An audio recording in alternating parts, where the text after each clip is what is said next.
কাহিনীর শুরুতে আমরা দেখি নারীটি তার শরীরের সমস্ত কাপড় একে একে খুলে ফেলল। তারপর গভীর শ্বাস নিয়ে সে সরাসরি সেই বরফ ঠান্ডা হ্রদে নেমে গেল। কিন্তু সে মাত্র 1 মিনিট পানির নিচে নামতেই ঠান্ডা পানিতে প্রায় জমে যাওয়ার মতো উপক্রম হয়ে গেল এবং তাড়াহুড়ো করে গড়াগড়ি খেতে খেতে তীরে ফিরে এলো। কিন্তু সে এখানেই হাল ছাড়েনি। একটু নিজেকে সামলে নিয়ে সে দ্রুত একটি ভালো উপায় ভাবল। এরপর সে দেরি না করে একটি কাঠের খুঁটি পানিতে ঠেলে দিল এবং সাহস করে আবার হ্রদে নেমে সে কাঠের খুঁটির সাহায্যে ধীরে ধীরে সামনে সাঁতার কাটতে লাগলো। কাঠের ভাসমান শক্তির কারণে সে সহজেই হ্রদের মাঝখানে পৌঁছে গেল। সঠিক জায়গায় নিশ্চিত করার পর সে একটুও দেরি না করে সরাসরি পানির নিচে ঝাঁপ দিল আর অবাক হয়ে দেখল হ্রদের তলায় একটি দুর্ঘটনাগ্রস্ত বিমান পড়ে আছে। আসলে আনা ছিল এই বিমান দুর্ঘটনার একমাত্র বেঁচে থাকা মানুষ। সে একটি আদিম বনে আটকে পড়েছিল এবং তার সবচেয়ে জরুরি কাজ ছিল বিমানের ভিতরে ঢুকে ক্যাপ্টেনের স্যাটেলাইট ফোন খুঁজে বের করে সাহায্যের জন্য কল করা। কিন্তু সে বিমানের প্রতিটি কোণ খুঁজেও স্যাটেলাইট ফোন পেল না। তাই তখন তার মনে হলো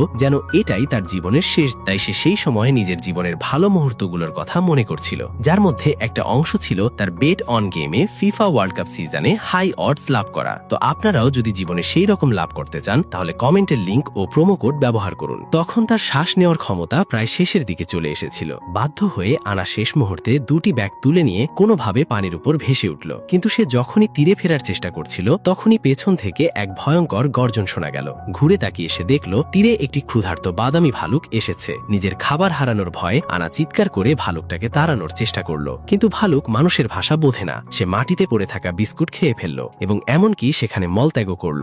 আরো ভয়ঙ্কর ব্যাপার হলো খেতে না পেরে সেই ভালুকটি তার সঙ্গীর মৃতদেহের দিকে এগিয়ে গেল। আনা এটা দেখে ভয় কেঁপে উঠল। সে পানিতে থাপ্পড় মেরে ভালুকটাকে ভয় দেখানোর চেষ্টা করল, কিন্তু ভালুকটি শুধু একবার তাকিয়ে আবার মৃতদেহ খেতে শুরু করল। যখন আনা পুরোপুরি হতাশ হয়ে পড়েছিল তখন ভালুকটি খাবার অপ্রতুল হওয়ায় সেখান থেকে চলে গেল। আনা তখন স্বস্তির নিঃশ্বাস ফেলল। পরে সে বিপদ এড়াতে তীরে উঠে প্রথম কাজ হিসেবে তার সঙ্গীর মৃতদেহ টেনে নিয়ে একটি নিরাপদ জায়গায় কবর দিল। তারপর সে উদ্ধার করা ব্যাগগুলো পরীক্ষা করতে লাগলো এবং কিছু দরকারি জিনিস পাওয়ার আশা করল। কিন্তু ব্যাগে শুধু পানিতে ভেজা ইলেকট্রনিক জিনিস আর কিছু ওয়ালেট কার্ড ছাড়া আর কিছুই ছিল না। এতে আনা খুব হতাশ হয়ে গেল এবং ভাবতে লাগলো আরেকটি ব্যাগে হয়তো কিছু ভালো জিনিস পাওয়া যাবে। কিন্তু যখন সে দ্বিতীয় ব্যাগ খুলল তখন দেখলো ভেতরের সব জিনিস প্লাস্টিক ব্যাগে মোড়ানো ছিল। সে সন্দেহ নিয়ে সেগুলো খুলে ফেলল এবং দেখলো সেগুলো আসলে অনেকগুলো ডলার নোট, আনুমানিক কমপক্ষে 1 মিলিয়নেরও বেশি টাকা। কিন্তু আনা এতে খুশি হতে পারল না, কারণ এই জঙ্গলে এই টাকা তার কাছে কাগজের মতোই মূল্যহীন। ঠিক তখনই সে নিচে কিছু ওষুধের বোতলও দেখতে পেল।